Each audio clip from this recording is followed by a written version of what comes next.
Assalamualaikum warahmatullahi wabarakatuh.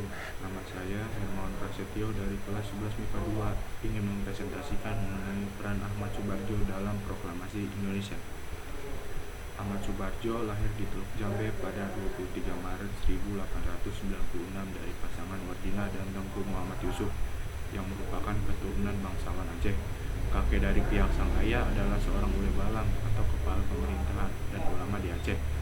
Awalnya orang tuanya ingin memberi nama dia Tengku Abdul Manaf sesuai dengan keinginan sang ayah, namun ibunya memberi nama Ahmad Subarjo. Nama Joyo Adisuryo ditambahkannya sendiri setelah dewasa saat ia ditahan di penjara Ponorogo karena peristiwa 3 Juli 1946. Ahmad Subarjo muda penuh ambisi akan kemerdekaan Indonesia. Semasa remaja, beliau sekolah di Hugli Burger School, Jakarta atau setara dengan sekolah menengah atas pada tahun 1917. Ia kemudian melanjutkan pendidikannya di Universitas Leiden, Belanda dan memperoleh ijazah Mr. in the Rechten. Saat ini setara dengan sarjana hukum di bidang undang-undang pada tahun 1933. Semasa masih menjadi mahasiswa, Subarjo aktif dalam memperjuangkan kemerdekaan Indonesia melalui beberapa organisasi seperti Jong Java dan Persatuan Mahasiswa Indonesia di Belanda. Riwayat perjuangan sebelum Indonesia merdeka. Pada bulan Februari 1927, ia pun menjadi wakil Indonesia bersama dengan Muhammad Hatta dan para ahli gerakan-gerakan Indonesia pada persidangan antarbangsa dalam judul Liga Menantang Imperialisme dan Penindasan Penjajah, yang pertama di Brussels dan kemudiannya di Jerman. Pada persidangan pertama itu juga ada Jawaharlal Nehru dan pemimpin-pemimpin nasionalis yang terkenal dari Asia dan Afrika.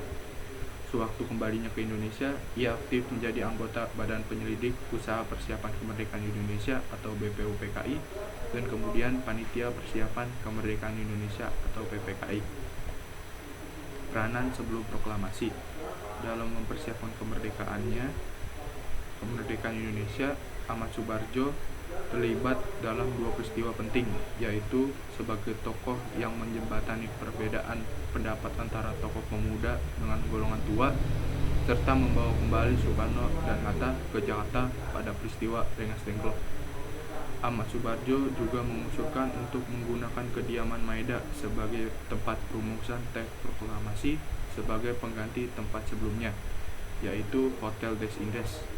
Ahmad Subarjo turut pula memberikan sumbangsi pemikirannya pada saat perumusan proklamasi bersama Soekarno dan Hatta. Kehidupan setelah proklamasi dan kemerdekaan. Ahmad Subarjo menjabat sebagai Menteri Luar Negeri Republik Indonesia selama 4 bulan.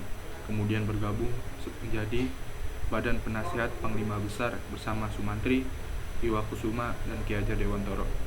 Pada akhir bulan Juni 1946, dia ditangkap oleh pemuda sosialis Indonesia dan pindah dari penjara ke penjara lainnya. Momen ini dikenal sebagai peristiwa 3 Juli 1946 yang dianggap sebagai percobaan perebutan kekuasaan alias makar pertama di Indonesia. Peristiwa itu sekaligus menjadi alasan Ahmad Subarjo memberi tambahan Joyo Adisuryo di akhir namanya. Dia sempat menjadi Menteri Luar Negeri Republik Indonesia kembali pada tahun 1950 dan Dewan Pertimbangan Agung pada 1961. Namun pada Orde Baru dia tidak menjabat dalam pemerintahan. Ahmad Subarjo Joyo Adisuryo meninggal dunia dalam usia 82 tahun pada tanggal 15 Desember 1978 di Rumah Sakit Pertamina, Kebayoran Baru akibat flu yang menimbulkan komplikasi. Ia dimakamkan di rumah peristirahatannya di Cipayung, Bogor. Pemerintah mengangkat almarhum sebagai pahlawan nasional pada tahun 2009. Sekian tentang Ahmad Subarjo. Terima kasih.